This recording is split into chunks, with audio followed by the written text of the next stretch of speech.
রাজ্যে মুখ্যমন্ত্রী মমতা বন্দ্যোপাধ্যায়কে নিয়ে মন্তব্য করে তমলুকের বিজেপি প্রার্থী অভিজিৎ গঙ্গোপাধ্যায় এবার তৃণমূলের নিশানায়। অভিজিৎ বলেছেন, মমতার মৃত্যুঘণ্টা বেজে গেছে। এ বিষয়ে নির্বাচন কমিশনের দ্বারস্থ হয়েছে তৃণমূল কংগ্রেস। তাদের অভিযোগ, ভারতের একমাত্র মহিলা মুখ্যমন্ত্রীকে প্রাণনাশের হুমকি দেওয়া হয়েছে। অভিজিৎ গঙ্গোপাধ্যায়ের কড়া শাস্তির দাবি করছে তৃণমূল। আর আমরা সরাসরি শুনে নেব বাংলা টিভি একাই 100 চ্যানেলের পর্দায়। বিচারপতি থাকাকালীন চাকরি প্রার্থীদের কাছে কার্যত ভগবান হয়ে উঠেছিলেন অভিজিৎ গঙ্গোপাধ্যায়। তার আচমকা পদত্যাগ করে বিজেপিতে যোগদানের বিষয়টি অনেকেই ভালো চোখে দেখেননি।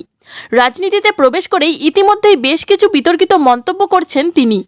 আর সরাসরি শুনে নেব অভিজিৎ গঙ্গোপাধ্যায় কি বললেন।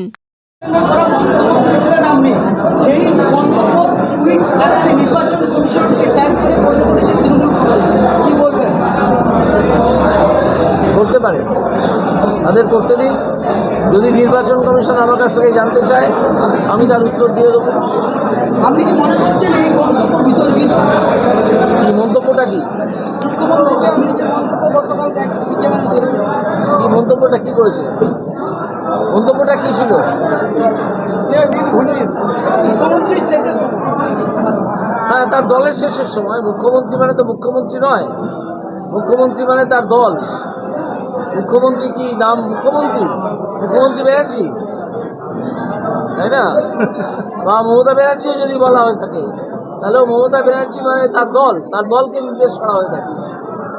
সেই যাত্রা দলই হোক আর একটা কোম্পানি হোক, তার সময় ঘনিয়ে এসছে।